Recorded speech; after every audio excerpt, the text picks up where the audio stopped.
இந்த நாளிலும் இந்த நேரத்திலே கர்த்தருடைய வார்த்தையை கொடுக்க தேவன் கொடுத்த கிருபைக்காய் நன்றி செலுத்துகிறேன். வாசிக்கலாம். இந்த மாதத்தின் வாக்குத்தத்த வசனத்தை வாசிங்கள். யோசுவா புத்தகம் 1ஆம் அதிகாரம் 9ஆம் வசனம். நான் உனக்கு கட்டளையிடவில்லையா? பலங்கொண்டு திடமனதாய் இரு, திகையாதே, கலங்காதே. நீ போகும் இடமெல்லாம் உன் தேவனாகிய கர்த்தர் உன்னோடு இருக்கிறார் என்றார். நீ போகும் இடமெல்லாம் உன் தேவனாகிய கர்த்தர் உன்னோடே இருக்கிறார். யோசுவாவை பார்த்து கர்த்தர் சொல்லுகிறார், பலம் கொண்டு திடமனதா இரு. ஏன்னா யோசுவா அந்த இடத்துல கொஞ்சம் தைரியம் இழந்தவராக அவர் காணப்படுகிறார். மோசே மரித்து விட்டார். புதிய தலைமைத்துவம், ஜனங்கள் எப்படி நடந்து கொள்வார்கள்? ஏன்னா ஆரம்பத்திலேருந்தே கூட இருந்தவர் யோசுவா.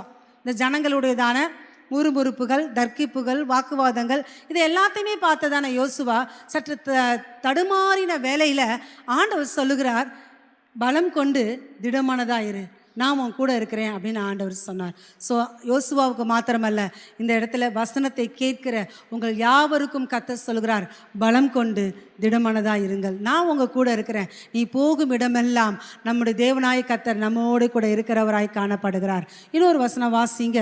1 நாளாகமம் 22ஆம் அதிகாரம் 11 முதல் வாசிங்கம்மா. இப்போதும் என் குமாரனே, நீ பாக்கியவானா இருந்து கர்த்தர் உன்னை குறித்து சொன்னபடியே உன் தேவனாகிய கர்த்தரின் ஆலயத்தை கட்டும்படி அவர் உன்னுடனே கூட இருப்பாராக. நீ பலங்கொண்டு தைரியமாய் இரு, பயப்படாமலும் கலங்காமலும் இரு. தாவீது தன் குமாரனாகிய சாலமோனை நோக்கி சொல்றார், நீ பலம் கொண்டு தைரியமா இரு, பயப்படாமலும் கலங்காமலும் இரு. ஏன்னா நீ ஒரு பெரிய ஆலயத்தை கட்ட வேண்டியிருக்கிறது. என்னுடைய குமாரர்கள் எல்லாரை பார்க்கிலும் உன்னைத்தான் ஆண்டவர் தெரிந்து கொண்டிருக்கிறார். அதனால என் குமாரனாகிய சாலமோனே, நீ பாக்கியவான். நீ எப்படி இருக்கணும்னா, ஆண்டவர் நியமித்த மோசையின் மூலமாய் கொடுக்கப்பட்ட அந்த நியமங்களுக்கும் நியாயங்களுக்கும் செய்ய நீ கவனமாய் இருக்க வேண்டும் என்று சொல்லி, அந்த கட்டளைகளுக்கு நீ கீழ்ப்படிய வேண்டும் என்று சொல்லி தகப்பனாகிய தாவீது தன் குமாரனாகிய சாலமோனை நோக்கி சொல்லுகிறார், நீ பலங்கொண்டு தைரியமாயிரு என்று சொல்லி. அடுத்தபடியாக பார்த்தீங்கன்னா, தொடர்ந்து தன் வாக்கியத்தை தாவீது சொல்லுகிறார், இப்பொழுதும் கர்த்தர் உன்னை தெரிந்து கொண்டார், நீ திடன் கொண்டு அதை நடப்பி என்று சொல்லி. ஸோ ஆலயத்தை கட்டுவதற்கு நீ பலம் கொண்டு திடமானதாய் இரு என்று சொல்லி தகப்பனாகிய தாவீது தன் குமாரனாகிய சாலமோனை திடப்படுத்துகிறதை நம் வேதத்தில் வாசிக்கிறோம். ஸோ சாலமோன் ஆலயத்தை கட்டினார். அதே போல அரண்மனையையும் அவர் கட்டினார். ஆலயத்தை கட்டினார், அரண்மனையை கட்டினார். தன் ஆட்சி நிர்வாகத்தை சிறப்பாக அவர் செயல்படுத்தினார். தாவீது அரசாண்ட எல்லைகளை காட்டிலும் சாலமோன் அரசாட்சிக்கு வந்ததுக்கு அப்புறம் அந்த எல்லைகள் பெரிதாக்கப்பட்டது, விரிவாக்கப்பட்டது. இன்னும் எல்லைகள் அதிகமாய் காணப்பட்டதான ஒரு ராஜ்யத்தை அவர் கட்டி ஆளுகை செய்கிறவராய் சாலமோன் காணப்பட்டார். அது மாத்திரமல்ல, சாலமோனுடையதான அந்த ராஜ்யத்தின் சிங்காசனத்தை குறித்து வேதத்தில் சொல்லப்பட்ட ஒரு காரியத்தை வாசிக்கலாம். 1 ராஜாக்கள் 10ஆம் அதிகாரம் 18 முதல் வாசிங்கம்மா. ராஜா தந்தத்தினால் பெரிய ஒரு சிங்காசனத்தை செய்வித்து அதை பசும்பொன் தகட்டால் மூடினான். அந்த சிங்காசனத்திற்கு 6 படிகள் இருந்தது. சிங்காசனத்தின் தலைப்பு பின்னாக வளைவாய் இருந்தது. உட்காரும் இடத்திற்கு இருபுறமும் கை சாய்மானங்கள் இருந்தது. 2 சிங்கங்கள் கை சாய்மானங்கள் அருகே நின்றது. 6 படிகளின் மேலும் 2 பக்கத்திலும் 12 சிங்கங்கள் நின்றது. எந்த ராஜ்யத்திலும் இப்படி பண்ணப்படவில்லை. எந்த ராஜ்யத்திலும் இப்படி பண்ணப்படவில்லை. சாலமோன் அரசாட்சி செஞ்சது போல ஞானமாக, விவேகமாக, ஒரு செல்வாக்கோட எந்த ராஜாவுமே இல்லை. அவனுக்கு பின்னாடி யாருமே அப்படி இல்லைன்னு சொல்லப்பட்டிருக்கு. அதில் முக்கியமாக பார்த்தீங்கன்னா, அவனுடைய சிங்காசனத்தின் காரியத்தை சொல்லி எந்த ராஜ்யத்திலும் இப்படி பண்ணப்படவில்லை. அப்படி ஒரு சிங்காசனம், அந்த சிங்காசனத்தை குறித்து அழகாக சொல்லப்பட்டிருக்கு. அது தந்தத்தினால் செய்யப்பட்ட ஒரு சிங்காசனம், முழுவதும் தந்தத்தினால் செய்யப்பட்டு பொன் தகடினால் மூடப்பட்டது. சிங்காசனம் அது இருக்கிற இடங்களிலே ஒரு உயர்ந்த மேடையிலே அந்த சிங்காசனம் வைக்கப்பட்டிருக்கிறது. அந்த சிங்காசனத்திற்கு ஏறி வர, அந்த உயர்ந்த மேடைக்கு ஏறி வர 6 படிகள் காணப்பட்டது. அந்த 6 படிகளையும் பார்த்தீங்கன்னா, இந்த பக்கம் ஒரு சிங்கம், அந்த பக்கம் ஒரு சிங்கமாக மொத்தம் 12 சிங்கங்கள் அந்த படிகளிலே காணப்பட்டிருந்தது. அப்படியாக அந்த படிகளை என்ன பண்ணியிருக்கிறார்கள், அந்த சிங்கத்தின் சிற்பங்களை வடிவமைத்து வைத்திருந்தார்கள். அப்போ சாலமோன் அந்த ஒவ்வொரு முறையும் அந்த அரியணையில் ஏறுவதற்கு அந்த 12 சிங்கங்களையும் மிதித்தவனாக அவன் அரியணையில் ஏறி வர வேண்டும். அது மாத்திரமல்ல, அவன் அமர்ந்திருந்த சிங்காசனத்தில் கைகள் வைக்கக்கூடிய பகுதிகளில் பார்த்தீங்கன்னா அந்த கைக்கு கீழே இங்கே ஒரு சிங்கத்தின் உருவம் பொறிக்கப்பட்டிருந்தது, இந்த பகுதியில் ஒரு சிங்கத்தின் உருவம் பொறிக்கப்பட்டிருந்தது. அப்போ சாலமோனுக்கு கீழே கைக்கு கீழே சிங்கங்கள் காணப்பட்டன. சாலமோன் அந்த சிங்கம் பொறிக்கப்பட்டிருக்கிறதான அந்த 12 காரியங்களையும் 6 படிகள் 12 சிங்கங்களையும் மிதித்துத்தான் அவர் உயர்ந்த இடத்துல இருக்கிறதான சிங்காசனத்திலே அமர வேண்டும். ஆமென். அப்போ அந்த சிங்காசனத்தில் அமரணும்னா அத்தனை என்ன செய்யணும்? மிதித்து கொண்டு தான் மேலே வரணும். ஸோ இந்த நாளிலும் கூட சிங்கம் என்று சொல்வது எதற்கு அடையாளமாக இருக்கிறது என்று பார்ப்பீர்களானால் வசனம் சொல்கிறது, நீங்கள் வாசியுங்கள். 1 பேதுரு 5:8 வாசிங்கம்மா. தெளிந்த புத்தி உள்ளவர்களாய் இருங்கள், விழித்திருங்கள், ஏனெனில் உங்கள் எதிராளியாகிய பிசாசானவன் கெர்ச்சிக்கிற சிங்கம் போல் எவனை விழுங்கலாமோ என்று வகை தேடி சுற்றித் திரிகிறான். சிங்கம் யாருங்க? வசனம் என்ன சொல்லுது? உங்கள் எதிராளியாகிய பிசாசானவன் கெர்ச்சிக்கிற சிங்கம் போல் எவனை விழுங்கலாமோ என்று வகை தேடி சுற்றி திரிகிறான். இதை படிக்கும்போது பிசாசு சிங்கம் மாதிரி நமக்கு தெரியும். அது சிங்கம் போலதானே தவிர சிங்கம் இல்லை. உண்மையான சிங்கம் நம்முடைய யூதா கோத்திரத்து ராஜசிங்கமாகிய ஆண்டவராய் இயேசு கிறிஸ்து மாத்திரம்தான். ஆனால் இந்த இடத்துல சொல்லப்பட்டபடி உங்கள் எதிராளியே பிசாசானவன் கெர்ச்சிக்கிற சிங்கம் போல, கெர்ச்சிக்கிறதான சத்தம் எடுக்கிறதான அந்த சிங்கத்தோட கெர்ச்சனை எப்படி இருக்கும் யோசித்து பாருங்க. அந்த சத்தத்தை கேட்க முடியுமா? தாங்க முடியுமா? காட்டிலே சிங்கம் எப்படி கெர்ச்சித்து கொண்டு இருக்கும்? ஸோ அந்த கெர்ச்சிக்கிற சிங்கம் போல அந்த பிசாசு என்ன பண்ணுறான்னா, எவனை விழுங்கலாமோ என்று வகை தேடி சுற்றி திரிந்து கொண்டிருக்கிறான். எவனை விழுங்கலாம்? எந்த தேவனுடைய பிள்ளைகளை வஞ்சிக்கலாம்? எந்த தேவனுடைய பிள்ளைகளை கிறிஸ்துவின் அன்பை விட்டு பிரித்து எடுக்கலாம்? எந்த தேவ பிள்ளைகளை தன்வசப்படுத்தி கொள்ளலாம்? எந்த தேவ பிள்ளைகளை தன்னுடையதான ராஜ்யத்திற்கு உட்படுத்தலாம், பாவத்தில் விழ வைக்கலாம், மற்ற தீமைகளிலே செய்ய வைக்கலாம் என்று சொல்லி அவன் என்ன செய்கிறான்? வகை தேடி சுற்றி திரிகிறான். வகை என்று சொல்லும்போது காரணங்கள், காரியங்கள், எந்த காரியத்தில் அவங்களை சிக்க வைக்கலான்னு சொல்லி கண்ணிகளையும் வலைகளையும் வைக்கிறவனாய் பிசாசானவன் காணப்பட்டு கொண்டிருக்கிறான். வசனம் சொல்லுகிறது, அவன் சுற்றி திரிகிறவனாய் காணப்படுகிறான். எல்லா சூழ்நிலைகளையுமே வசனம் சொல்லுகிறது, நம்மை சுற்றி நெருங்கி நிற்கிற பாவத்தையும் பாரங்களையும் உதறி தள்ளிவிட்டு நமக்கு நியமித்திருக்கிற ஓட்டத்திலே தேவனாகிய இயேசுவை நோக்கி பொறுமையாய் ஓட வேண்டும்.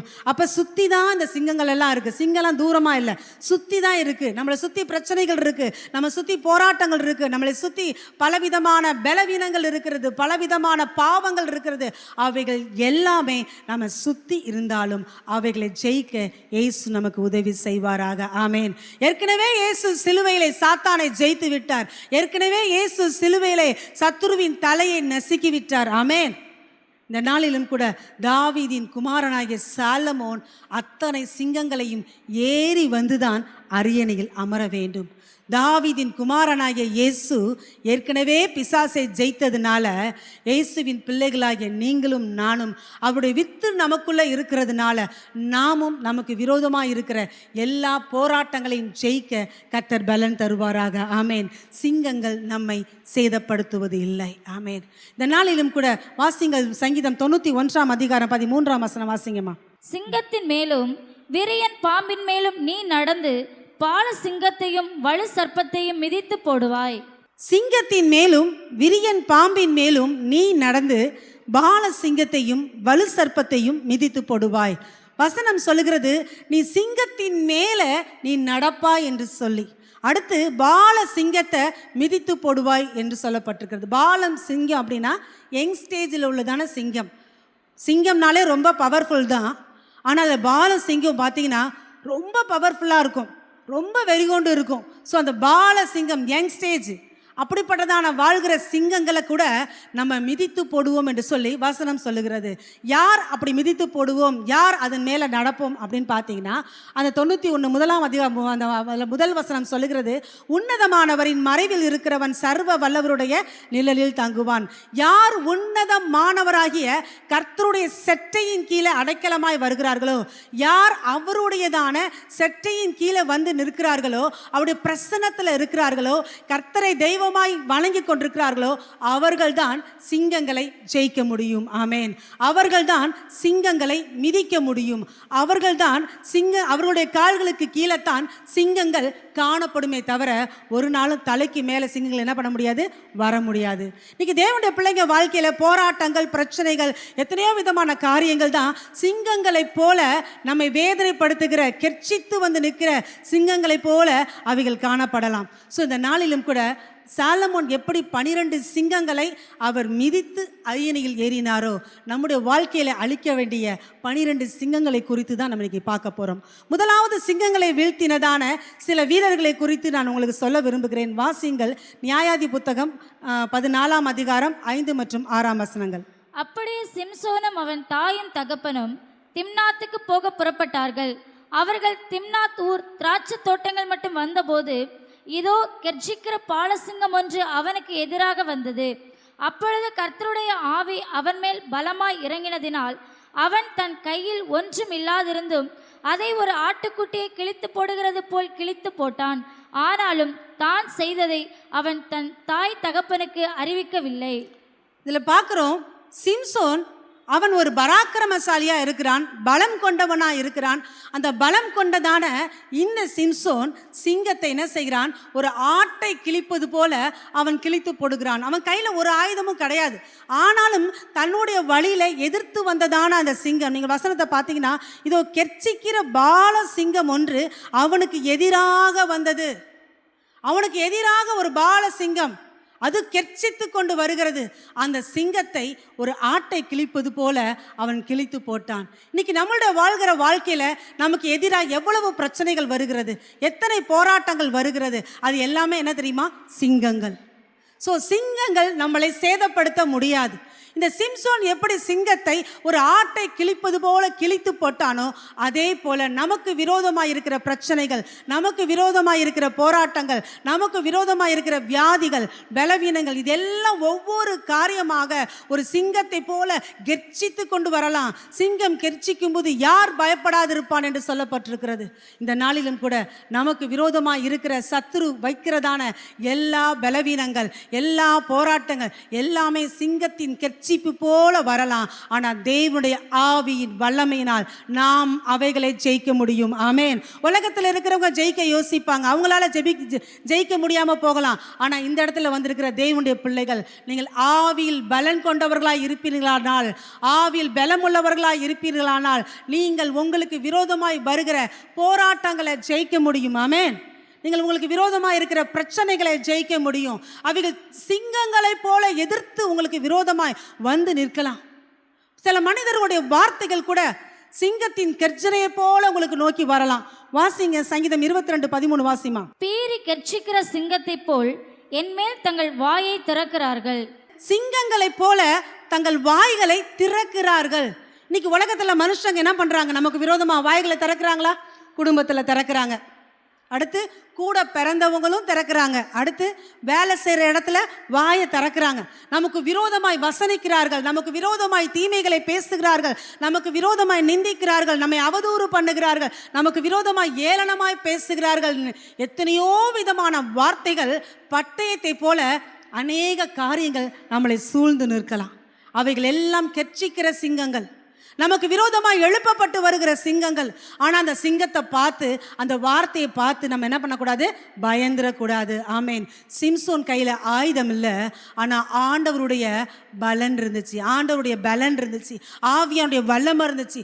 ஆவியானுடைய வல்லமை இருந்ததுனால சிம்சோன் ஒரு ஆட்டை கிழிப்பது போல் அந்த சிங்கத்தை கிழித்து போட்டானா. இன்னைக்கு நம்மளுடைய வாழ்க்கையில கூட அந்த சிங்கங்களை, நமக்கு விரோதமாய் வாயை திறக்கிற சிங்கங்களை, நமக்கு விரோதமாய் கெர்ச்சிக்கிற சிங்கங்களை, நமக்கு விரோதமாய் பயமுறுத்துகிற சிங்கங்களை, நமக்கு விரோதமாய் விழுங்க பார்க்கிற சிங்கங்களை நாம் ஜெயிக்க கர்த்தர் ஆவியின் பலனை நமக்கு தருவாராக. ஆமேன். இந்த நாளிலும் கூட ஆண்டவர் சொல்லுகிறார், பலத்தினாலும் அல்ல, பராக்கிரமத்தினாலும் அல்ல, என்னுடைய ஆவியினாலே ஆகும். நம்முடைய மனசுப்படி, நம்முடையதான விருப்பத்தின்படி நான் சிங்கத்தை ஜெயிச்சிருவேன், ஜெயிக்க முடியாது. உங்களுடையதான அப்படிப்பட்ட காரியங்கள் நமக்கு இல்லை. ஆனால் ஆண்டவருடைய பலத்தினால மட்டும்தான் சிங்கத்தை ஜெயிக்க முடியும். அபிஷேகத்தினால மாத்திரம்தான் உங்களுக்கு விரோதமாக இருக்கிற சத்துருவை ஜெயிக்க முடியும். அபிஷேகத்தினாலே நுகங்கள் முறிந்து போகும். நீங்கள் பெற்றிருக்கிற அபிஷேகம், நீங்கள் ஆண்டவரோடு வைத்திருக்கிற ஐக்கியங்கள், தேவன் உங்களுக்கு கொடுத்திருக்கிற அந்த விலையேறப்பட்ட அனாயிட்டிங், அப்படிப்பட்டதான காரியத்தினால உங்களுக்கு விரோதமாக இருக்கிற சத்துருவை நீங்கள் ஜெயிக்க முடியும். ஆமேன். நமக்கு விரோதமாய் வசைப்பாடுகிற எத்தனையோ சத்துருக்கள் இருக்கலாம். நம்ம நல்லது தான் செஞ்சுருப்போம், ஆனால் நமக்கு விரோதமாக தீமையை பேசிக்கொண்டே இருப்பாங்க. நம்ம நன்மையான காரியத்தை அவங்களுக்கு செய்ய நினச்சிருப்போம், ஆனால் நமக்கு விரோதமாக நிறைய காரியங்களை அவங்க பகைமையை உருவாக்கி வச்சுருப்பாங்க. ஸோ எப்படிப்பட்ட காரியமாக இருந்தாலும் நமக்கு விரோதமாய் கெர்ச்சிக்கிற சிங்கங்களை கர்த்தர் என்ன செய்ய போகிறார்? வீழ்த்த போகிறார். ஆமேன். நமக்கு விரோதமாக எழும்புகிற சிங்கங்களை கர்த்தர் நம்ம மூலமாகவே மடங்கடிப்பார். சிங்கங்கள் நம்மை சேதப்படுத்துவதில்லை. சிம்சோனுக்குள்ள இருந்ததான அனாயிட்டிங், சிம்சோனுக்குள்ள இருந்ததான அபிஷேகம் எப்படி அந்த சிங்கத்தை கிழித்து போட உதவி செய்ததோ, அதே போல நாம் பெற்றுக்கொண்ட அபிஷேகத்தின் மூலமாக நமக்கு விரோதமாக எழும்புகிற பிரச்சனைகளை நாம் மிதித்து போட, அவைகளை மேற்கொள்ள கர்த்தர் கிருபை தருவாராக. ஆமேன். எப்பயுமே பிரச்சனையை பெருசா பேசவே கூடாது, வியாதியை பெருசா பேசவே கூடாது. அவைகளை சரி செய்கிறதான கர்த்தரை தான் பெருசா பேசணும். ஆமேன். இந்த உலகத்தில் இருக்கிறவனை காட்டிலும் நமக்குள்ள இருக்கிற இயேசு பெரியவர். இன்றைக்கி ஒரு பிரச்சனை வந்துருச்சா, ஒரு போராட்டம் வந்துருச்சா, உடனே மைண்டில் ஏற்றிடுவாங்க. மைண்டில் ஏற்றி அந்த பிரச்சனையினால், அந்த போராட்டத்தினால என்ன பண்ணுவாங்க? ரொம்ப தொய்ந்து போய் சார் ஆண்டவரை விட்டே தூரம் போகிறவர்கள் காணப்படுகிறார்கள். ஆனால் கர்த்தரை ஆராதிக்கிற ஜனங்கள் கட்டுகளை கண்டு பயப்படுவதில்லை. பவுலும் சீலாவும் பாடி துதி செய்த பொழுது அவர்கள் கட்டுகள் மாத்திரமல்ல, எல்லாருடைய கட்டுகளும் கலண்டு போயிட்டு. கட்டு வந்துருச்சுன்னு பவுல் வருத்தப்பட்டாரா? சீலா வருத்தப்பட்டாங்களா? இல்லை. பவுலும் சீலாவும் சேர்ந்து அந்த கட்டுகளின் மத்தியிலே ஆராதிக்கிறவர்களாய் காணப்பட்டார்கள். ஆமேன். அதே போல சாத்ராக், மேஷாக், ஆபேத்நேகோ கட்டப்பட்டவர்களாய் அக்கினியின் நடுவில் போடப்பட்டாலும் கூட அந்த கட்டுகளை கர்த்தர் உடைய செய்தார். அக்கினி சேதப்படுத்தவில்லை. அந்த எந்த ஒரு தீமைகளும், எதிரிகளுடைய எந்த ஒரு யோசனைகளும் அவர்களை சேதப்படுத்தாதபடி தேவன் பாதுகாத்தார். ஆமேன். இந்த நாளிலும் கூட நாம் வீழ்த்த வேண்டிய சிங்கம் கெர்ச்சிக்கிற பால சிங்கங்கள். நாம் வீழ்த்த வேண்டிய சிங்கம் நமக்கு விரோதமாய் வாயை திறக்கிற சிங்கங்கள். அவங்க வாயை திறக்கிறதுனால நானும் வாயை திறந்தேன்னா சிங்கத்தை ஜெயிக்க முடியாது. ஆண்டவர் என்ன சொல்லிருக்கார் தெரியுமா? நீங்கள் அமர்ந்திருந்து நானே தேவன் என்று அறிந்து கொள்ளுங்கள் என்று சொல்லி நம்ம அமர்ந்திருந்துட்டோம்னா அவர் நமக்காய் யுத்தம் செய்வார். தேவனுடைய பிள்ளைகளே, தேவன் நமக்காய் யுத்தம் செய்யும் பொழுது உண்மையில யாருமே அதை என்ன பண்ண முடியாது? தடை செய்ய முடியாது. இந்த நாளிலும் கூட நாம் தேவனுடைய சமூகத்திலே அவருடைய வல்லமையினாலே அந்த சிங்கங்களை மேற்கொள்ள கர்த்தர் கிருபை தருவாராக. ஆமேன். அடுத்து இரண்டாவது ஒரு சிங்கம், தானியேல் 6ஆம் அதிகாரம் 6 மற்றும் 7ஆம் வசனங்கள் வாசிங்கம்மா. எவனாகிலும் 30 நாள் வரையில் ராஜாவாகிய உம்மை தவிர எந்த தேவனை ஆனாலும் மனுஷனை ஆனாலும் நோக்கி யாதொரு காரியத்தை குறித்து விண்ணப்பம் பண்ணினால் அவன் சிங்கங்களின் கெபியிலே போடப்பட ராஜா கட்டளை பிறப்பித்து உறுதியான தாக்கீது செய்ய வேண்டும் என்று ராஜ்யத்தினுடைய எல்லா பிரதானிகளும், தேசாதிபதிகளும், பிரபுக்களும், மந்திரிமார்களும், தலைவர்களும் ஆலோசனை பண்ணி கொண்டிருக்கிறார்கள். ஆதலால் இப்போதும் ராஜாவே, மேதியருக்கும் பெர்சியருக்கும் இருக்கிற மாறாத பிரமாணத்தின்படியே அந்த தாக்கீது மாற்றப்படாதபடி நீர் அதை கட்டளையிட்டு அதற்கு கையெழுத்து வைக்க வேண்டும் என்றார்கள். போதுமா? இந்த இடத்துல தானியேல் அவரை குறித்து சொல்லப்பட்டிருக்கு. அவர் தான் முன் செய்து வந்தபடியே 3 வேளையும் தவறாத அவர் ஜெபித்து வந்தார். அந்த இடத்துல ஒரு மாறாத பிரமாணம் என்ன பார்த்தீங்கன்னா, பாபிலோன் சாம்ராஜ்யம் மாறி மேதிய பெர்சிய சாம்ராஜ்யம் ஆரம்பமானது. 30 நாளளவும் எந்த விண்ணப்பத்தையும் ராஜாவை தவிர வேறு யார்ட்டும் என்ன பண்ணக்கூடாது? சொல்லக்கூடாது. அப்படி ஒரு சட்டம் போடப்பட்டதான ஒரு சூழ்நிலையில் தானியேலுக்கு விரோதமாய், அவன் மேல் பொறாமை கொண்டவர்களாய், அவனை குற்றம் கண்டுபிடிக்க தேடினதான அந்த ஜனங்கள் மத்தியில் அவனுடைய வேத விஷயத்தில் மாத்திரமே அவனை குற்றம் கண்டுபிடித்து தானியேல் தவறாமல் செபிக்கிறதை கொண்டு போய் என்ன பண்ணுறாங்க? ராஜா கிட்ட சொல்கிறாங்க. அது மாத்திரமல்ல, மாறாத பிரமாணத்தின்படி இந்த தவறை செய்கிறவர்கள், அப்படி விண்ணப்பம் பண்ணுகிறவர்கள் சிங்க கெபியிலே போடப்பட வேண்டும். ராஜாவுக்கு சம்மதம் இருக்கோ இல்லையோ, சட்டம் அப்படி தான் சொல்லப்பட்டிருக்கு. வேறு வழியே இல்லாமல் தரியு ராஜாவும் கையெழுத்து போட்டு கொடுத்துட்டாரு. அதே போல் தானியேல் ஜெபம் பண்ணினான்ங்கிற ஒரே காரணத்துக்காக சிங்க கெபியிலே அவன் சத்துருக்களினால் அவன் என்ன செய்கிறான்? அந்த சிங்க கெபியிலே போடப்படுகிறார். தானியேல் சிங்க கெபியிலே போடப்பட்ட பொழுதும் கூட இரவு முழுவதும் நிச்சயமாக என்ன பண்ணியிருப்பாரு? ஒரு ஜெப வீரர் ஜெபிச்சு கொண்டு தான் இருந்திருப்பார். ஜெபிச்சுட்டு நான் சொல்கிறேன் தூங்கியிருப்பார். ஆனால் சிங்கங்கள் தானியேல் என்ன பண்ணல? சேதப்படுத்தவே கிடையாது. ஆனால் ராஜாவுக்கு இங்கே தூக்கம் இல்லை. ராஜா சாப்பிடலையாம், கீத வாத்தியங்கள் வாசிக்கலையாம், தூங்கலையாம். எப்படா பொழுது விடியும் சொல்லி ராஜா காத்திருந்தவராய் காலையில் எழுந்த உடனே அந்த கெபிக்கு அருகாமையில் போய் துயர சத்தமாய் அவர் சொல்லுகிறார், தானியேலே, நீ இடைவிடாமல் ஆராதிக்கிற உன் தேவன் உன்னை தப்புவித்தாரா அப்படின்னு துயர சத்தமாக அவர் கேட்குறாரு. ஆனால் உள்ளேந்து ஒரு சத்தம் வருகிறது, ராஜாவே நீர் என்றும் வாழ்க, தேவன் என்னை தப்புவித்தார், நான் ஆராதிக்கிற என் தேவன் என்னை தப்புவித்தார் என்ற ஒரு சத்தம் கேட்ட உடனே ராஜா தானியேலை தூக்கிட்டு வர சொல்லி, தானியேலை யார் சிங்க கெபியில போட சொன்னாங்களோ அவர்களை தூக்கி என்ன பண்ணாங்களா? அந்த சிங்க கெபியில போட்டாங்க. அவர்கள் அந்த சிங்க கெபியில அந்த கீழே அண்டரில் போகிறதுக்குள்ள சிங்கங்கள் கேட்ச் பண்ணி என்ன பண்ணிடுச்சு? அவர்கள் எல்லாத்தையுமே கொன்று சாப்பிட்டு முடித்து விட்டது. தானியேல் சிங்கத்தை ஜெயித்தார்.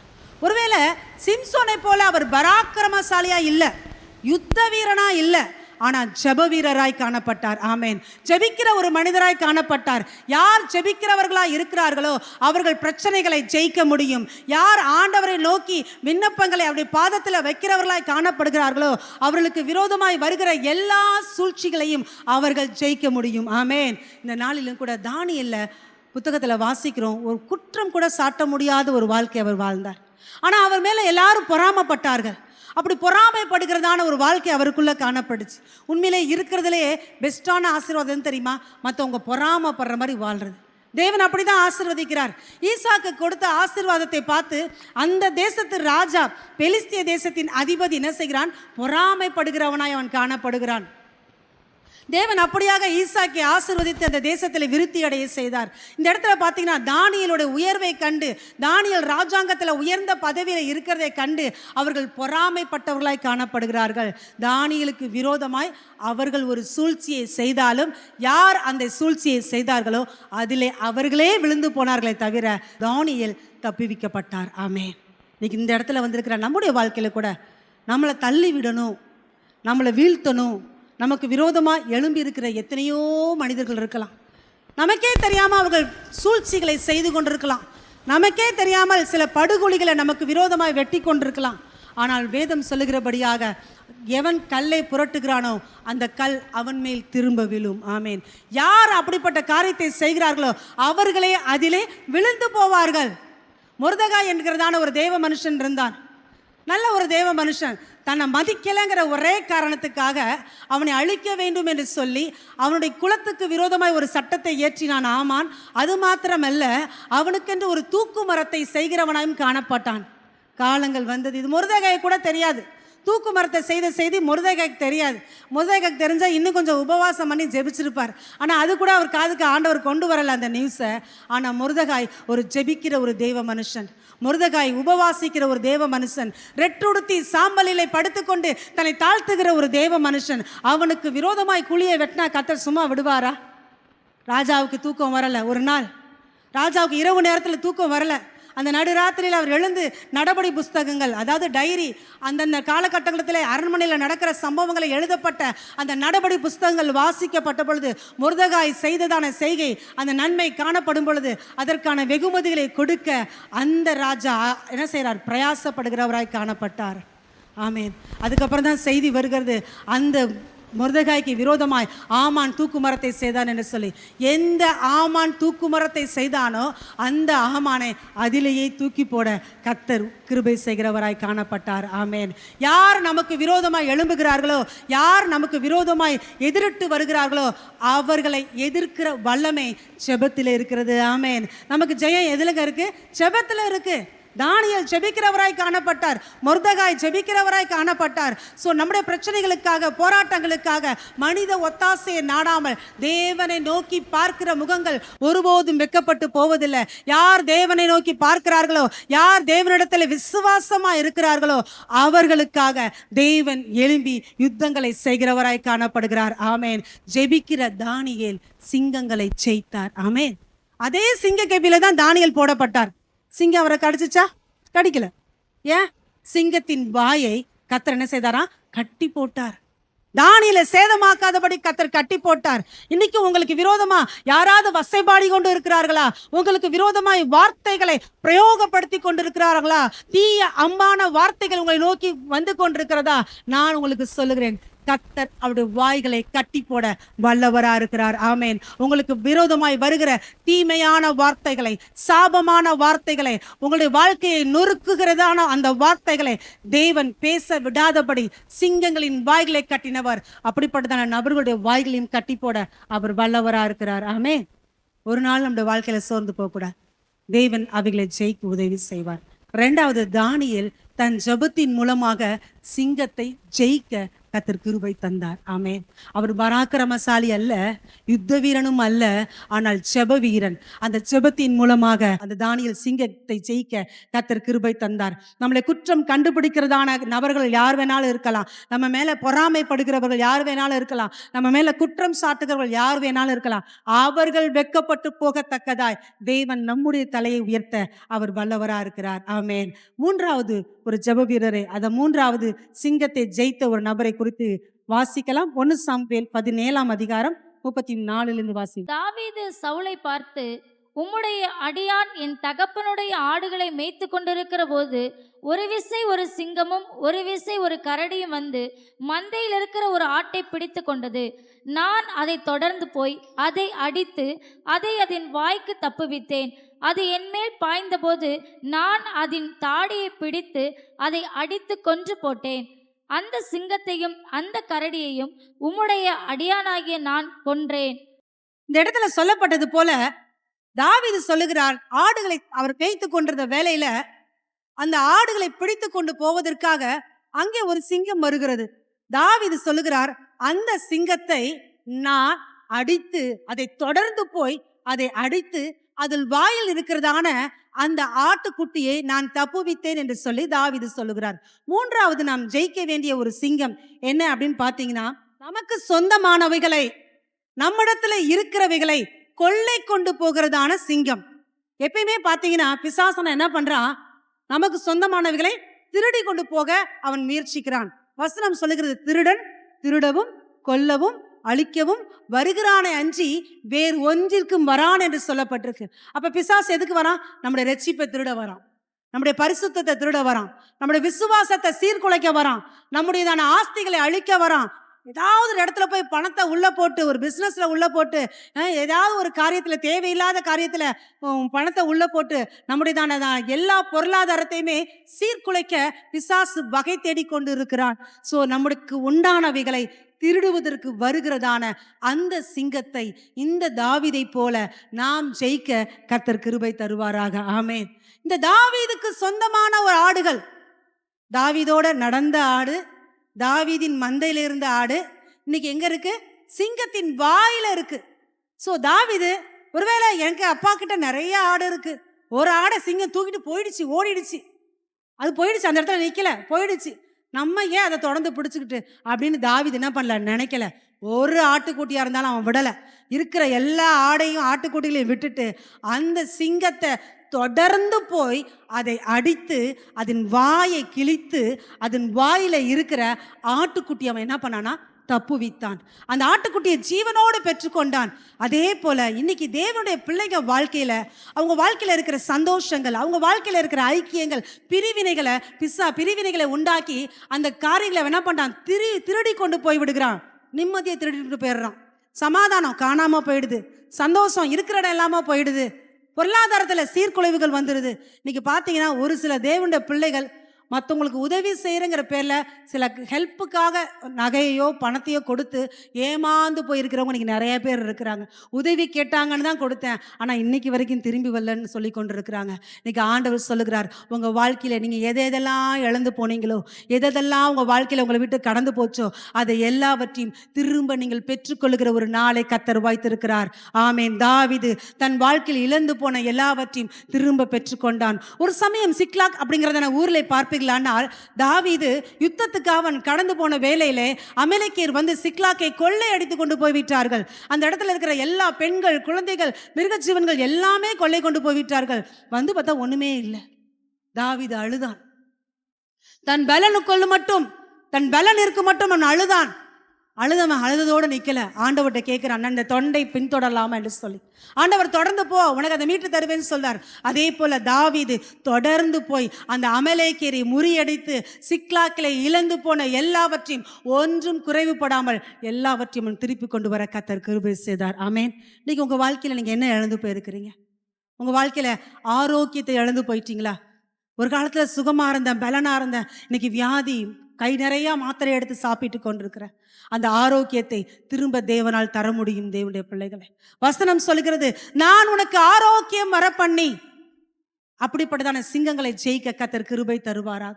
உங்க வாழ்க்கையில இழந்து போயிருக்கிறதான பொருளாதாரங்களை நீங்கள் மீட்டுக்கொள்ள கர்த்தர் கிருபை தருவாராக. தெரியாதனமா எதிலையோ காரியத்தை சிக்கி ஒருவேளை எதையாவது இழந்திருப்பீங்கன்னா தேவனிடத்துல நீங்கள் தொடர்ந்து ஜெபிச்சு பாருங்க. தொடர்ந்து முயற்சி செய்து பாருங்க.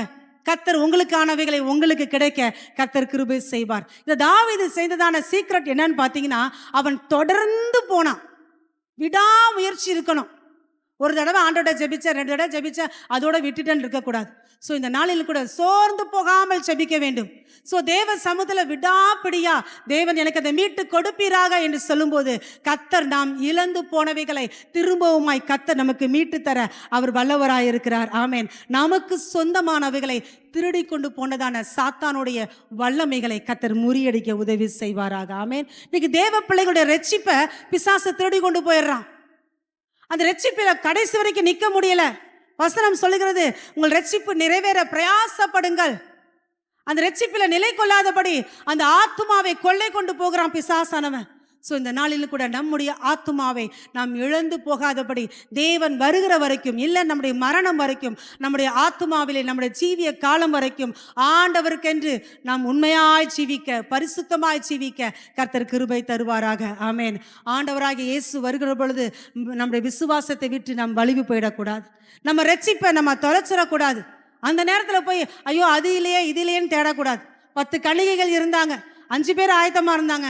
5 பேர் ஆயத்தம் இல்லை. மணவாளன் வராருன்னு சத்தம் கேட்ட உடனே தான் என்ன பண்ணுறாங்க? எண்ணெயை தேடி கொண்டு இருக்கிறார்கள், விளக்கை ஆயத்தப்படுத்தி கொண்டிருக்கிறார்கள். அதுவல்ல ஆயத்தம், எப்பொழுதும் ஆயத்தமாக இருக்க கர்த்தர் நமக்கு கிருபை தருவாராக. 3வது, நாம் ஜெயிக்க வேண்டிய சிங்கம் நம்முடைய வாழ்க்கையில் இழந்து போனவைகளை, நமக்கு சொந்தமானவைகளை திரும்பவும் பெற்றுக்கொள்ள கர்த்தர் கிருபை தருவாராக. அந்த சிங்கங்களை ஜெயிக்கணும். அந்த சிங்கங்களை தொடர்ந்து பிடித்து செபித்து நம்முடைய வாழ்க்கை இழந்து போனவைகளை அதன் வாயிலிருந்து மீட்டெடுக்க கர்த்தர் கிருபை தருவாராக. சில காரியம்லாம் அந்த போனது தான், இனி வரவே வராதுன்னு நினைக்கிறத கூட தேவன் திரும்பவுமாய் கொண்டு வர அவர் வல்லவராக இருக்கிறார். ஆமே. இந்த காரியம் நடக்காது, இந்த மனுஷன் திருந்தவே மாட்டார், இந்த மனுஷன் இந்த காரியத்தில் வெளியில் வரவே மாட்டாங்க அப்படின்னு எதெல்லாம் நினச்சி நீங்கள் ஸ்டாப் பண்ணி வச்சிங்களோ, நீங்கள் திரும்பவுமாய் ஜெபிக்க ஆரம்பிக்கும் போது அந்த காரியத்தில் ஒரு பெரிய மாற்றத்தை கர்த்தர் உண்டாக்குவார். ஆமேன். இந்த நாளிலும் கூட நம் அபிஷேகத்தினால, ஜெபத்தினால, விடாமுயற்சினால அந்த சிங்கங்களை ஜெயிக்க கர்த்தர் கிருபை தருவாராக.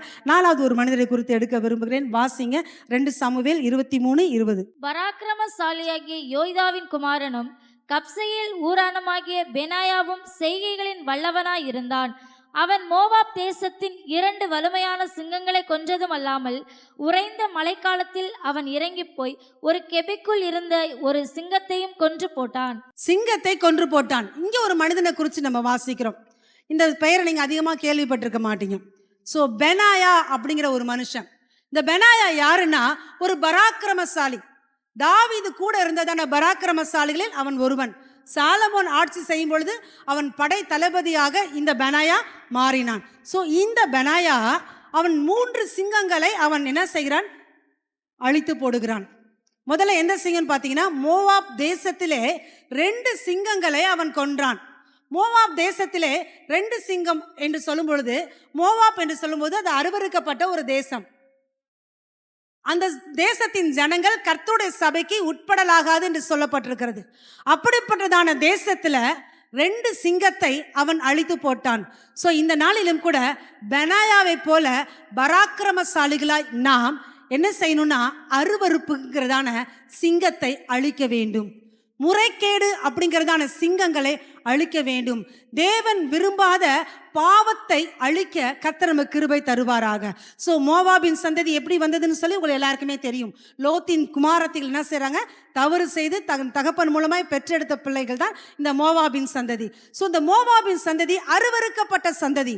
அதில் இருந்த 2 சிங்கத்தை கொன்றது எதற்கு அடையாளம் என்று பார்ப்பீர்களானால், தேவ பிள்ளைகள் உலகத்தின் அருவருப்புகளுக்குள்ளே சிக்கிக்கொள்ளாதபடி அவைகளை என்ன செய்யணுமா, ஜெயிக்க வேண்டும். உலகத்தில் இருக்கிற முறைகேடான காரியத்தில் சிக்கிக்கொள்ளாதபடி அவைகளை ஜெயிக்க வேண்டும். எல்லாருக்குமே போராட்டம் வரும், எல்லாருக்குமே பிரச்சனைகள் வரும், எல்லாருக்குமே இப்படிப்பட்டதான பாவங்கள் எல்லாம் சுற்றி நிற்கும். வசனம் அதான் சொல்லுது, நம்மை சுற்றி நெருங்கி நிற்கிற பாவம். பாவத்தை விட்டு வெளியில வந்துட்டோம், ஏசு கிறிஸ்துக்குள்ள வந்துட்டோம். இன்னைக்கு தேவ பிரசன்னம் நம்மளை சூழ்ந்து இருக்கு. ஆனா பாவம் நம்மளை தொடாதபடி கர்த்தர் பாதுகாக்கிறார். ஆனா பாவம் எங்க இருக்குது, நம்மை சுற்றி நெருங்கி நிற்குது. எப்படா இவங்க பிரசன்னத்தை விட்டு வெளியில வருவாங்க, எப்படா தேவனை விட்டு தூரமா வருவாங்க, எப்ப சபை ஐக்கியத்தை விட்டு வெளியில வருவாங்க, எப்ப ஜெபத்தை குறைச்சிருவாங்க, அந்த நேரத்துல அந்த பாவம் உள்ளே வர ஆரம்பிக்கும். தேவ பிள்ளைங்க அப்படிதான் விழுந்து போறாங்க. நல்லா ஆண்டவரை ஆராதிச்சு, நல்லா ஜெபிச்சு, நல்ல சபைக்கு வந்து தேவனோடையும் தேவ பிள்ளைகளோடும் ஐக்கியமா இருக்கிறவர்கள் எப்படியும் எதையும் என்ன பண்ண மாட்டாங்க, விழுந்து போக மாட்டாங்க. சிங்கங்களை அவர்கள் ஜெயிக்க முடியும். அந்த நம்மளை சுற்றி இருக்கிற ஒரு பிரசன்னம் இருக்கு பார்த்தீங்களா, நம்ம ஆண்டவரோட பிள்ளையா ஆண்டவருக்குள்ள இருக்கும் பொழுது நம்மளை சுற்றிலும் ஒரு பிரசன்னத்தை கர்த்தர் வைத்திருக்கிறார். அந்த பிரசன்னத்தை விட்டுட்டு நான் நினைச்சதை தான் செய்வேன், நான் விரும்பின இடத்துக்குத்தான் போவேன், நான் விரும்பினதை தான் கையில் எடுப்பேன் அப்படின்னு சொல்லும்போது இந்த பிரசன்னம் என்ன செஞ்சிடும், உங்களை விட்டு விலக ஆரம்பிக்கும். ஏன்னா தேவ சித்தத்தை செய்யலை, மனசும் மாம்சமும் விரும்பினதை அவர்கள் செய்கிறார்கள். அப்ப தேவ பிரசன்னம் விலகும் போது பாவம், பக்கத்தில் நிற்கிற பாவம் என்ன செய்யும், ஆட்டோமேட்டிக்கா உள்ள வந்துடும். ஒரு காலத்துல அக்கிரமத்தில் இருந்தோம், ஒரு காலத்துல பாவத்துல சிக்கி இருந்தோம். வசனம் சொல்கிறது, அக்கிரமத்திலும் பாவத்திலும் இருந்த நம்மளை இயேசு உயிர்ப்பித்து அவருடைய பிள்ளையாய் மாற்றி வைத்திருக்கிறார். தேவன் நம்ம மேல ஒரு முத்திரையை போட்டிருக்கிறார், பரிசுத்த ஆவியை தந்திருக்கிறார். திரும்பவும் அதே பாவத்துல நாம் சிக்கி கொள்ளாதபடி கர்த்தர் பாதுகாப்பாராக. திரும்பவும் அதே பாவத்தை நீங்க செய்ய போனீங்கன்னா தேவ குமாரனை நீங்களே சிலுவையில் அடிக்கிறதுக்கு அது சமமா இருக்கிறது. தேவ குமாரனுடைய உடன்படிக்கையை நீங்க காலின் கீழ் மிதிக்கிறதற்கு அது சமமா இருக்கிறது. அப்படி செய்யப்படுகிற பாவத்திற்காக இன்னொரு பலி இல்லை. இயேசு தன்னையே பலியா கொடுத்துட்டார், பாவத்திலிருந்து மீட்டு எடுத்துட்டார். திரும்பவும் அதே இடத்துக்கு போவீர்கள், ஆனால் அப்படிப்பட்ட மனிதர்களை யாருமே என்ன பண்ண முடியாது, மீட்க முடியாது. அவர்கள் திரும்பவும் புதுப்பிக்கப்படுகிறது கூடாத காரியம் என்று சொல்லி வேதத்தில் சொல்லப்பட்டிருக்கு. ஸோ இருக்கிற நாட்கள்ல பாவத்தை ஜெயிக்க கர்த்தர் கிருபை தருவாராக, மீறுதல்களை ஜெயிக்க கர்த்தர் கிருபை தருவாராக. எல்லாருடைய வாழ்க்கையிலும் பாவ சோதனைகள் வரும், எல்லாருடைய வாழ்க்கையிலும் பிரச்சனைகள் வரும். அவைகளை ஜெயிக்கிறவர்கள் எவர்களோ அவர்கள் பிரகாசிப்பார்கள். ஆமேன். அதுல மாட்டிக்கொண்டவர்கள் பிசாசின் பிடியிலே சிக்குண்டு அழிந்து போவார்கள். ஃபர்ஸ்ட் பார்க்கும்போது பாவம் இனிமையாதான் தெரியும், பார்க்க பலபலன் தான் தெரியும், கண்ணுக்கு குளிர்ச்சியாதான் தெரியும், பேசுறதுக்கு இனிமையாதான் தெரியும். காலங்கள் வரும் பொழுது பிசாசானவன் என்ன செய்கிறான், அவருடைய வாழ்க்கையை நரகமாக்கி விடுகிறான். ஏவாள் அந்த பழத்தை பார்க்கும்போது பலபலான்னு தான் தெரிஞ்சிச்சு. எத்தனையோ முறை அந்த சைடு கிராஸ் பண்ணி போனான், அப்பெல்லாம் அந்த பழம் அவளுக்கு பளபளப்பா தெரியல. என்னைக்கு சாத்தான் பேசினானோ, அந்த வார்த்தையை அவ கேட்டாலோ, அதை கேட்ட உடனே இப்ப பார்க்குற பழம் பளபலன்னு இருக்கு. உடனே என்ன பண்ணா, பறித்து புசித்து ஆதாமுக்கும் அதை கொடுக்கிறவளாய் காணப்பட்டாள். பறித்து புசிக்கும் போது வாய்க்கு இனிமையா தான் இருந்திருக்கும், ஸ்வீட்டா தான் இருந்திருக்கும். அதன் பின் விளைவு மிகவும் மோசமானதாய் காணப்பட்டது. அவர்களுடைய மீறுதலின் நிமித்தம் முழு மனித குலமும் பாவத்திற்கு உட்பட்டது. எல்லா மனிதரும் பாவம் செய்து தேவ மகிமையை இழந்து போனார்கள். ஸோ இந்த நாளிலும் கூட அருவருப்பான சிங்கங்களை நாம் ஜெயிக்க வேண்டும். கண்களின் இச்சையிலிருந்து ஜெயிக்க வேண்டும், மாம்சத்தின் இச்சையிலிருந்து நாம் ஜெயிக்க கர்த்தர் கிருபை தருவாராக. முறைகேடான உறவுகள், இன்னைக்கு உலகத்துல பார்த்தீங்கன்னா முறையற்ற உறவுகள் எவ்வளவு காரியங்கள் பாருங்க. கணவனுக்கு தெரியாம மனைவிக்கு தெரியாம கள்ள உறவுகள், கணவன் மனைவிக்கு இடைய 3வது நபருடைய தலையீடுகள் இருக்கவே கூடாது. கணவனுக்கு பிடிக்காத ஒரு கான்டாக்டோ ஒரு போனோ எந்த ஒரு மனைவிக்கு இருக்கக்கூடாது. அதே போல மனைவிக்கு தெரியாத எந்த கான்டாக்டும் கணவனுக்குள்ள இருக்கக்கூடாது. கணவனோட செல்போனை மனைவி எப்பயும் பார்க்குற மாதிரி இருக்கணும், மனைவியோட செல்போனை கணவன் எப்பயுமே பார்க்குற மாதிரி இருக்கணும். அதில் ஒரு லாக் வாட்ஸ்அப்பில் ஒரு லாக், எத்தனை லாக் போட்டுக்கிறாங்க. ஸோ இந்த நாளிலும் கூட கணவனுக்கு பிடிக்காத இல்லை மனைவிக்கு பிடிக்காத 3வது நபர்களோட பேச்சுவார்த்தை கூட என்ன பண்ணக்கூடாது, இருக்கக்கூடாது. இன்னைக்கு ஒரு காரியம் சொல்றாங்க, மனைவி சொல்றாங்க, நீங்க செய்யறது எனக்கு பிடிக்கல, இந்த நபர் சரியில்லாம எனக்கு தெரியுது, நீங்க அவங்க பேசுறது எல்லாத்தையும் நம்பாதீங்க அப்படின்னா விட்டுறணும். மனைவிக்கு பிடிக்காத காரியத்தில் என்ன பண்ணக்கூடாது, தலையீடு வைக்க கூடாது. அதே போல கணவன் சொல்றாங்களா, நான் அப்படிதான் செய்வேன், நான் வேலைக்கு போற இடத்துல இப்படிதான் இருப்பேன் மனைவியும் சொல்ல முடியாது. ஸோ குடும்ப உறவுகள் சீர்குலைக்காதபடி அருவருப்புங்கிற சிங்கங்களை மேற்கொள்ள கர்த்தர் கிருபை தருவாராக. உலகம் அந்த பாவத்துக்குள்ள சிக்கி கிடக்குது, உலகம் அந்த பாவத்துக்குள்ள மூழ்கி கிடக்குது.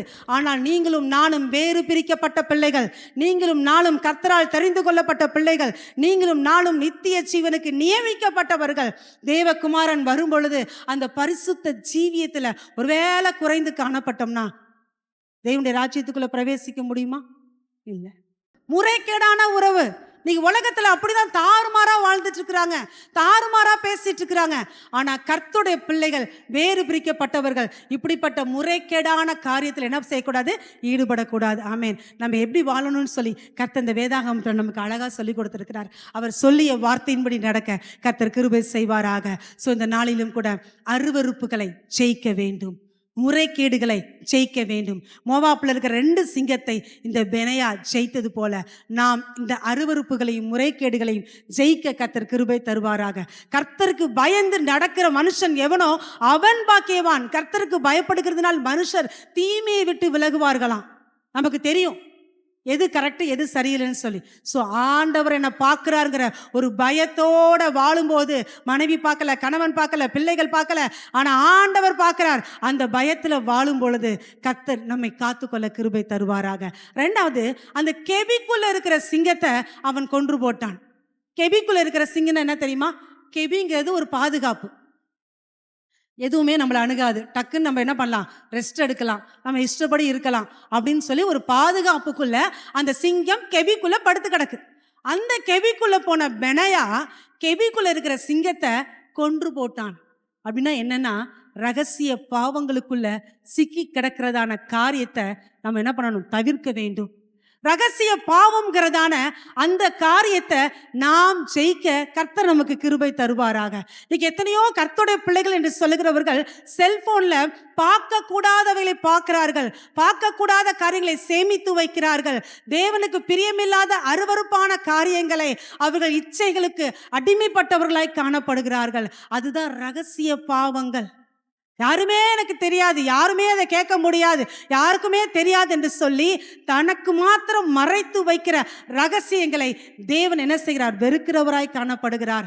பெனாயா எப்படி கெபிக்குள்ள இருக்கிற சிங்கத்தை ஜெயித்தானோ அதே போல தேவ பிள்ளைங்கள் ரகசிய பாவங்களை ஜெயிக்க வேண்டும். நம்மை பார்க்கிற ஒரு தேவன் இருக்கிறாருங்கிறதான ஒரு உணர்வு நமக்குள்ள வரணும்.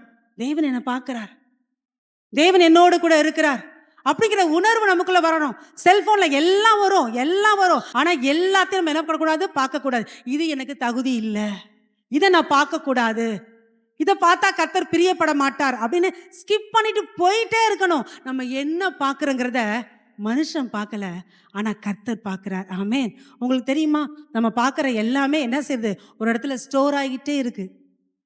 நீங்க எதை பார்க்குறீங்களோ அதுவே திரும்ப திரும்ப திரும்ப என்ன செய்யும், உங்களுக்கு கூகுள் எடுத்து கொடுத்துக்கிட்டே இருக்கும். ஏஐ அப்படியே வடிவமைக்கப்பட்டிருக்கு. நம்ம பார்க்குறதவே நிறைய என்ன செய்யும், வந்து கொண்டே இருக்கும். ஸோ ரகசிய பாவங்களில் சிக்குகிறவர்கள் சிங்கத்தை ஜெயிக்க முடியாது. ஸோ இந்த உலகத்தில் எத்தனையோ சீக்ரெட் சின்ஸ் எல்லாம் இருக்கும், எத்தனையோ பாவங்கள் இருக்கும். ஆனால் தேவ பிள்ளைங்க அதற்கு விலகி ஓடி போக வேண்டும். ஒரு சர்ப்பம் இந்த இடத்துல வரும் பொழுது நம்ம நிற்போமா, பாம்பு தானே, நீ வந்து என்னன்னாலும் பண்ணு வா அப்படின்னு நிற்போமா? சர்ப்பத்துக்கு என்ன செய்வோம், விலகி ஓடுவோம். ஆண்டவர் சொல்றாரு மோசையை பார்த்து, உன் கோலை கீழே போடு அப்படின்னாரு. அந்த கோல் சர்ப்பமா மாறுனுச்சு. மோசை அதுக்கு பயந்து விலகி ஓடுனானா. கவனிச்சுக்கோங்க, அப்படிப்பட்ட மோசையே ஓடுனா நம்மெல்லாம் ஏமாத்துறோம் சொல்லுங்க. அதே போலதான் பாவமும், பாம்பை போலதான் பாவமும்.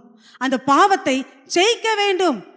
பவுல் அப்போஸ்தலன் அந்த தீவிலை விறகுகளை அள்ளி கொட்டும் பொழுது ஒரு விரியன் பாம்பு அவருடைய கையை கவ்வி கொண்டது என்று சொல்லி வேதத்தில் வாசிக்கிறோம். பவுல் அப்போஸ்தலன் என்ன பண்ணாரு, கவுனதை உதறி தள்ளினார். பூச்சி என்ன பண்ணுச்சா, நெருப்புல பட்டு அது என்ன பண்ணுச்சு? ஒண்ணுமில்லாம போயிடுச்சு. அதே போலதான் பரிசுத்தவான்களாகிய தேவ பிள்ளைகளை பாவம் கவ்விக்கொள்ளும், கையை வந்து பிடிக்கும், பாவம் நம்மளை பற்றி கொள்ளும். அதோடையே நடக்கக்கூடாது. என்ன செஞ்சணும்? பரிசுத்த பவுலை போல அதை அக்கினியில உதறி போட்டணும். ஜெபத்தின் மூலமாக அந்த பாவத்தை சுற்றரிச்சிடணும். அபிஷேகத்தினால பாவத்தை சுற்றரிச்சணும். சோ பாவ சோதனைகளை ஜெயிக்க கர்த்தர் நமக்கு பலன் தருவாராக. சோ சிங்கத்தை ஜெயிக்க வேண்டும். ஆமென். இந்த நாளிலும் கூட 6 சிங்கங்களை நான் குறித்து உங்களுக்கு சொல்லியிருக்கிறேன். முதல் சிங்கம் என்ன சிங்கம்? கெர்ச்சிக்கிற பால சிங்கம். நமக்கு விரோதமாய் வாயை திறக்கிற அந்த கெர்ச்சிக்கிற சிங்கத்தை நம்ம என்ன பண்ணணும்? ஜெயிக்கிறவங்களா காணப்படணும். ஆமென். ரெண்டாவது, நம்மளை குற்றப்படுத்துகிற, நம்மளை குறை சொல்லுகிற, பொறாமைப்படுகிற சிங்கங்கள். ஒருவேளை உங்க வாழ்க்கையில் அந்த சிங்கங்கள் உங்களை சூழ்ந்திருக்கும்னா அதை இன்னைக்கு நீங்க ஜெபத்தின் மூலமாய் ஜெயிக்க கர்த்தர் கிருபை தருவாராக. மூன்றாவது, தாவீது வீழ்த்தின சிங்கம் நமக்கு சொந்தமானவைகளை திருடி கொண்டு போகிற சிங்கம். நம்முடையதான காரியங்களை திருடி வைத்திருக்கிற சத்துருவை தொடர்ந்து பிடித்து அதை மீட்டெடுக்க கர்த்தர் நமக்கு கிருபை தருவாராக. 4வது மனுஷன் 3 சிங்கத்தை மேற்கொண்டிருக்கிறான். அவன் தான் யாரு? பெனாயா. பெனாயா அப்படின்னா என்ன அர்த்தம்னா, கர்த்தர் கட்டுகிறார். கர்த்தர் கட்டுகிறதுக்கு விட்டு கொடுக்கணும். தேவன் உங்க வாழ்க்கையை கட்டணும். தேவன் உங்க குடும்பத்தை கட்டணும். உங்க தனிப்பட்ட வாழ்க்கையை கட்டணும். தேவன் உங்களை வணைந்து கொள்வதற்கு, தேவன் உங்களை கட்டுவதற்கு யார் ஒருவர் விட்டு கொடுக்கிறார்களோ அவர்கள் தான் சிங்கங்களை ஜெயிக்க முடியும். ஆமென். குயவன் கையில் உள்ள மண்பாண்டங்களா இருக்கிறோம். அவர் நம்மளை வணையும் போது விட்டு கொடுக்கணும். அந்த வணையும் பொழுது விட்டு கொடுக்காம இருந்தா அந்த பாத்திரம் என்ன செய்யுமா? அந்த பாண்டம் கெட்டு போயிடும். அதை வச்சு என்ன செய்ய முடியாது? ஒண்ணுமே செய்ய முடியாது. திரும்பவும் அதை போட்டு அந்த குயவன் மிதிச்சு பிசைஞ்சு சரி பண்ணி தான் என்ன பண்ண முடியும்? அதை திரும்பவும் வேற பாத்திரமாக வணைய முடியும். சோ இந்த நாளிலும் கூட சிங்கங்களை நாம் ஜெயிக்க வேண்டும். சாலமோன் 12 சிங்கங்களை ஏறி மிதித்துதான் அந்த அரியணையிலே கால் வைக்க முடிந்தது. அதே போல நாம் ஜெயிக்க வேண்டிய சிங்கங்கள் 6 சிங்கத்தை உங்களுக்கு சொல்லியிருக்கிறேன். இன்னும் 6 சிங்கங்கள் என்னென்ன அப்படின்னு பார்த்தீங்கன்னா, நான் ஓரலா அப்படியே சொல்லிடுறேன். நம்முடைய வாழ்க்கையில பெருமைங்கிற சிங்கத்தை நம்ம அழிக்கணும். பெருமைங்கிற சிங்கம் நம்ம வாழ்க்கையில வரக்கூடாது. நேபுகாத்நேச்சாரோட வாழ்க்கையில பெருமை வந்ததுனாலதான் 7 வருஷம் காட்டுல அலைந்து திரிகிறவனாய் காணப்பட்டான். சோ பெருமைங்கிற சிங்கத்தை நீங்க அழிக்கணும். அடுத்து கீழ்ப்படியாமை அப்படிங்கிற சிங்கத்தை நீங்க அழிக்கணும். ஆண்டவர் என்ன சொல்றாரோ அதன்படி வாழ்ந்தோம்னா நம்முடைய வாழ்க்கை ஆசீர்வாதமா இருக்கும். சோ கீழ்ப்படியாதவர்களோட அவள் சேதமாகாதிருந்தாள். யாருங்க? ராகாப் வேசி. கீழ்ப்படியாதவர்களோட அவள் சேதமாகல. அவங்களாம் கீழ்ப்படியல. எரிகோல இருக்கிற ஜனங்கள் கீழ்ப்படியல, அவர்கள் சேதமானார்கள். ஆனால் கீழ்ப்படிந்த ராகாப் தன் குடும்பத்தோட காக்கப்பட்டாள். சேதமின்றி தானும் காத்து கொள்ளப்பட்டாள். தன் குடும்பத்தையும் அவள் பாதுகாத்தாள். சோ கீழ்ப்படியாமை அப்படிங்கிற சிங்கத்தை நீங்க ஜெயிக்கணும். அடுத்து பொருளாசை, பண ஆசைங்கிற சிங்கத்தை ஜெயிக்கணும். அந்த பொருளாசைக்கும் பண ஆசைக்கும் தன்னை விற்று போட்டவர்கள் யாருங்க? யூதாஸ், கேயாசி. இப்படி நிறைய பேர் நம்ம என்ன பண்ணலாம்? சொல்லிக்கொண்டே போகலாம். இப்படிப்பட்ட காரியத்தை செய்கிற பொருளாசை, பண ஆசை இருந்தபடினால யூதாஸ் தன்னுடைய வாழ்க்கையில அப்போஸ்தல பட்டத்தை இழந்து போனான். கூடியிருந்த 120 பேர் பெற்றுக்கொண்ட அபிஷேகத்துல யூதாஸ் அங்க இல்ல. அவன் பேர் அந்த இடத்துல வரப்படல. அப்போஸ்தலருடைய நாமங்கள் அவன் பேர் இல்ல, அந்த இடத்துல காணப்படல. இந்த நாளிலும் கூட அப்படிப்பட்ட பொருளாசை, பண ஆசைங்கிற சிங்கத்தை ஜெயிக்கணும். அப்படியே கைக்கூலி கொடுக்க வருவாங்க, பரிதானம் கொடுக்க வருவாங்க. ஆனாலும் அதற்கு விலகி போக கர்த்தர் கிருபை தருவாராக. அடுத்து பயம்ங்கிற சிங்கத்தை நீங்க ஜெயிக்கணும். சோ கர்த்தரோட பிள்ளைகள் பயம் இருக்கணும். கர்த்தருக்கு பயப்படுகிற பயம் இருக்கணுமே தவிர பிசாசுக்கு எதிர்த்து நில்லுங்கள், அப்பொழுது அந்த உங்களை விட்டு ஓடி போவான். இப்ப பிசாசுக்கு தான் ஜனங்க பயந்துட்டு இருக்கிறாங்க. கர்த்தருக்கு பயப்படல, பிசாசுக்கு பயந்து கொண்டிருக்கிறாங்க. அந்த பயத்தை கர்த்தர் வெறுக்கிறார். ஆமென். தேவன் பயமுள்ள ஆவியை கொடாமல், இன்னைக்கு பயத்தின் ஆவி பிசாசினால் வருகிற ஆவி. இந்த நாளில் கூட பயம்ங்கிற சிங்கத்தை நாம் ஜெயிக்க கர்த்தர் கிருபை தருவாராக.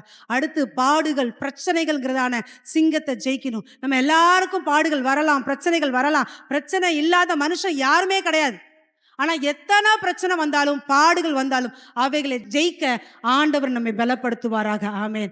அவைகள் எல்லாத்தையும் நம்ம ஜெயிக்கணும். அதனாலதான் யோசுவா பார்த்து ஆண்டவர் சொல்லார், பலம் கொண்டு திடமனதா இரு யோசுவா, நான் உன் கூட இருக்கிறேன், நீ போகும் இடமெல்லாம் நான் உன் கூட வருவேன் அப்படின்னு ஆண்டவர் சொல்லுகிறார். ஸோ இந்த நாளிலும் கூட போராட்டத்தை கண்டு பிரச்சனை கண்டு எலியாவை போல சூரியச்செடியில உட்கார்ந்து அழுகிற அனுபவங்கள் இன்றோடு போதும். சூரியச்செடியில உட்கார்ந்து ஆண்டவரே என் பிதாக்களை பார்க்கல நல்லவன் அல்ல, என் ஆத்மாவை எடுத்துக்கொள்ளும் என்கிற புலம்பல் இன்றோடு முடிவடையற்றும். தேவனுடைய பிள்ளைகள் எதிர்த்து நிற்கிறவர்களாய் காணப்படுவார்களாக. ஆமேன். பிசாசை எதிர்த்து நின்று அவர்கள் பலனை பெற்றுக்கொள்வார்களாக. ஆமேன். நம்முடைய கண்கள் கூட கண்ணீர் வீணா என்ன பண்ணக்கூடாது, வரக்கூடாது. அவங்க சொல்லிட்டாங்க, இவங்க சொல்லிட்டாங்க, எனக்கு அது கிடைக்கல இது கிடைக்கல, அழாதபடிக்கு நம்முடைய சத்தத்தை அவர் காத்து கொள்வாராக. ஆமேன். ஆத்துமாக்களுக்காக அழலாம், தேவன் செஞ்ச நன்மைகளுக்காக அழலாமே தவிர ஒரு நாளும் வீணான கண்ணீருக்கு கர்த்தர் நம்மளை விலக்கி பாதுகாப்பாராக. அடுத்து பலவீனங்கிறதான சிங்கத்தை மேற்கொள்ளணும். இன்னைக்கு தேவ பிள்ளைகளுக்கு எல்லாம் தடை என்ன தெரியுமா? பலவீனம். நான் வியாதிப்பட்டுட்டேன், நான் பலவீனமா இருக்கிறேன், இப்படிப்பட்ட வார்த்தை நம்முடைய வாயில் என்ன பண்ணக்கூடாது, வரக்கூடாது. ஆமேன். எந்த பலவீனமா இருந்தாலும் ஒரே வார்த்தை, ஒரே டேப்லெட், என்னை பலப்படுத்துகிற கிறிஸ்துவினாலே எல்லாவற்றையும் செய்ய எனக்கு பலன் உண்டு. அருமையான ஒரு தாயார், அவங்களுடைய உடம்புல சரீரத்தில் அநேக பலவீனங்கள். அதன் மத்தியில ஒரு நாள் ஒரு மருத்துவரை பார்த்து, அந்த மருத்துவரும் தேவனுடைய பிள்ளை, அவங்கள பார்த்து சொல்றாங்க, நீங்க மருத்துவரா இருக்கிறதுனால நான் உங்ககிட்ட கேட்கிறேன், ஏன் இப்படி இருக்குது, அங்க பிடிச்சிக்குது, இங்க பிடிச்சிக்குது, இங்க வலிக்குது, அங்க வலிக்குது, முடியல. அவங்க ஏஜும் கொஞ்சம் கூட தான் அப்படின்னு சொல்லி ஒரு லிஸ்டே அந்த அம்மா போட்டுக்கிட்டே இருந்தாங்க. மருத்துவர் ஆகிய அந்த தேவனுடைய பிள்ளை என்ன சொல்றதுனே தெரியல, டாக்டரா இருந்து பதில் சொல்றதா இல்ல தேவனுடைய பிள்ளையா இருந்து பதில் சொல்றதான்னு அவங்க யோசிக்கும் போது டக்கு நான் சொன்னேன், என்னை பலப்படுத்துகிற கிறிஸ்துவினாலே எல்லாவற்றையும் செய்ய எனக்கு பலன் உண்டு, அதுதான் என்னுடைய டேப்லெட். அந்த டேப்லெட்டை யூஸ் பண்ணி பாருங்க, கர்த்தர் உங்கள் பலவீனத்தெல்லாம் நின்று விடுதலையாக்குவார் என்று சொல்லி இந்த நாளிலும் கர்த்தருடைய வசனத்தை வச்சு நம்ம சொல்லும் போது ஆமென், ஸ்தோத்திரம். இந்த நாளிலும் அந்த பலவீனங்களை சுகவீனங்களை கர்த்தர் மாற்றி போடுவார். எந்த சூழ்நிலையிலும் நம்மளை பலப்படுத்த கர்த்தர் இருக்கிறார். ஆமென். எல்லாருக்கும் பலவீனங்கள் வரலாம், வியாதிகள் சூழ்நிலைகள் இருக்கலாம், எல்லா சூழ்நிலையிலும் அதை நான் ஜெயிப்பேன், அந்த காரியத்திலே ஒரு ஜெயத்தை பெற்றுக்கொள்வேன். பலவீனங்கிற சிங்கம் எங்கெங்க இருக்கணும்? என் காலுக்கு கீழே இருக்கணுமே தவிர என் சிந்தையில இருக்கக்கூடாது. ஆமென். சிந்தையில நீங்க ஸ்டோர் பண்ணிட்டீங்கன்னா அதைத்தான் நீங்க சொல்லுவீங்க. எப்பயுமே விசுவாசத்துல கன்ஃபஸ் பண்ணும்போது நீங்க எது கன்ஃபஸ் பண்றீங்களோ அதுதான் நடக்கும். தவறான கன்ஃபஸ் பண்றதுனால தான் பொருளாதார சிக்கல் வருது. பணம் என்ன மரத்துல காய்ச்சிக்கிட்டா இருக்கு, வீடு நிறைய பணமா இருக்கு, கேட்க கொடுத்துட்டே இருக்க, அது ஒரு தவறான கன்ஃபஸ். இருக்கும், இல்லாம இருக்காது. ஆனா நம்ம மனுஷங்க பேசுறது போல ஈஸியா ஒரு பழமொழியை போல இந்த வார்த்தையை சொல்றோம், கேஷுவலா சொல்றோம். ஆனா அது தவறான ஒரு விசுவாசம், தவறான ஒரு கன்ஃபஸ். அப்ப அதே போலதான் என்ன செய்யும், பற்றாக்குறைகள் வர ஆரம்பிக்கும். எதை கன்ஃபஸ் பண்றோம்? எனக்கு அந்த வியாதி, எனக்கு இந்த வியாதி. கன்ஃபஸ் பண்ணாதீங்க. ஒருவேளை உங்க வாழ்க்கையில் அது அனுமதிக்கப்பட்டிருந்தா கூட கேன்சல் பண்ணுங்க. இயேசுவின் நாமத்தினால நான் அதை கேன்சல் பண்றேன் ஆண்டவரே, இயேசுவின் நாமத்தினால அந்த பலவீனத்தை நான் மேற்கொள்றேன். அதை சிந்தையில வச்சா அது உங்களை ஆளுகை செய்யும். சாலமோனின் ராஜ்யத்தில் நடந்தது போல உங்க பாதத்துக்கு கீழே கொண்டு வாங்க. சத்ருவே, நீ எனக்கு விரோதமாய் சந்தோஷப்படாத, நீ சந்தோஷப்படாத. நான் மூளையில உட்காந்துட்டேன்னு சந்தோஷப்படாத, நான் ஒதுங்கிட்டேன்னு சந்தோஷப்படாத, நான் திரும்பவும் எழுந்திருப்பேன். என் கர்த்தராகிய தேவன் என் இருளை வெளிச்சமாக்க அவர் வல்லவரா இருக்கிறார். ஆமென். நம்முடைய வாழ்க்கையில இருக்கிற இருளை அவர் மாற்ற முடியும், வியாதியை அவர் மாற்ற முடியும். இயலாம என்னால முடியல, பாடுகள் மாற்ற இயேசுவாலே ஆகும். தேவனுடைய பிள்ளைகளே, எந்த மந்திரவாதிட்ட போனாலும் உங்க பிரச்சனை மாறாது, எந்த மனுஷன்ட்ட போனாலும் உங்க பிரச்சனை மாறாது. மாறாத நேசர் மகிமையான தேவனுடைய பாதத்திலே வருவீர்களானால் உங்களுக்கான எல்லா காரியத்தையும் கர்த்தர் ஜெயமாய் நடப்பிப்பார். ஆமென். சிங்கங்களின் வாய்களை கட்டுகிற வல்லமையை கர்த்தர் நமக்கு தந்திருக்கிறார். ஆமென், ஆமென். சிங்கங்களை ஜெயிப்போம் தேவனுடைய பிள்ளைகளே. ஒரு வசனத்தை வாசிங்க, எபிரேயர் 11:33. விசுவாசத்தினாலே அவர்கள் ராஜ்யங்களை ஜெயித்தார்கள், நீதியை நடப்பித்தார்கள், வாக்குத்தத்தங்களை பெற்றார்கள், சிங்கங்களின் வாய்களை அடைத்தார்கள்.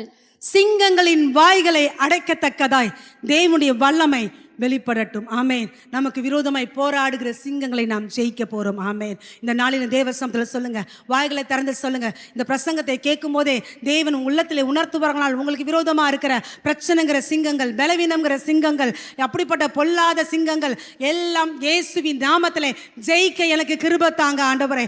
இச்சைங்கிற சிங்கத்தை ஜெயிக்க வேண்டும். அன்னைக்கு சிம்சோன் ஒரு சிங்கத்தை ஜெயிச்சான். அதுக்கப்புறம் வாழ்க்கையில இச்சைங்கிற ஒரு சிங்கம் சீக்கிரட்டா உள்ள வந்துச்சு. அதை ஜெயிக்க அவன் மறந்து போனதுனாலதான் சிம்சோன் தன் ஆவியின் பலம் இழந்தவனாக எதிரிகள் மத்தியிலே மாவரைக்கிறவனாய் காணப்பட்டான். இந்த நாளில் நமக்கு விரோதமாய் எழும்புகிற அந்த 12 சிங்கங்களையும் நாம் மிதிக்கும் பொழுது அரியணையில் ஏற கர்த்தர் கிருபை தருவார். ஆமென். நமக்கென்று கர்த்தர் ஒரு அரியணையை வைத்திருக்கிறார். சங்கீதம் 91:13 சொல்லப்பட்டது போல சிங்கத்தின் மேலும் விரியன் பாம்பின் மேலும் நாம் நடந்து பால சிங்கத்தை மிதித்து போட கர்த்தர் கிருபை தருவாராக. ஆமென். தானியேலை போல சிங்கத்தின் வாய்களை அடைக்க கர்த்தர் கிருபை தருவாராக. ஆமென். இந்த நாளிலும் கூட ஏசாயா 35:9 வாசிங்கம்மா. அங்கே சிங்கம் இருப்பதில்லை, துஷ்ட மிருகம் அங்கே போவதும் இல்லை, அங்கே காணப்படவும் மாட்டாது. மீட்கப்பட்டவர்களே அதில் நடப்பார்கள். கர்த்தரால் மீட்கப்பட்டவர்கள் திரும்பி ஆனந்த களிப்புடன் பாடி சீயோனுக்கு வருவார்கள். நித்திய மகிழ்ச்சி அவர்கள் தலையின் மேல் இருக்கும். சந்தோஷமும் மகிழ்ச்சியும் அடைவார்கள். சஞ்சலமும் தவிப்பும் ஓடிப்போம். சஞ்சலமும் தவிப்பும் ஓடி போகும். இந்த நாளிலும் கர்த்தரை நோக்கி ஆராதிக்கிற பிள்ளைகளுக்கு தேவன் சொல்லுகிற வார்த்தை, சஞ்சலமும் தவிப்பும் உங்களை விட்டு ஓடி போகும். ஆனந்த களிப்புடன் மீட்கப்பட்டவர்கள் திரும்பி வருவார்கள். இந்த நாளிலும் இதுவரைக்கும் உங்களை அலைக்கழித்த சாத்தானுடைய வல்லமைகள், சஞ்சலப்படுத்தி கொண்ட காரியங்களை தேவன் மாற்ற விரும்புகிறார். வசனம் சொல்கிறது, மீட்கப்பட்டவர்களுக்கு விரோதமாக சிங்கங்கள் இருப்பதில்லை. நித்திய ராஜ்யத்திலே சிங்கங்கள் இருப்பதில்லை. சிங்கங்கள் அங்கே வர முடியாது. இந்த நாளிலும் கூட ஆண்டவராகிய கர்த்தர் நம்முடைய வாழ்க்கையிலே இதுவரைக்கும் கர்ச்சித்த பால சிங்கங்களை மீட்கப்பட்டவர்களாகிய நம்முடைய வாழ்க்கையிலே ஜெயிக்க கர்த்தர் கிருபை தருவாராக.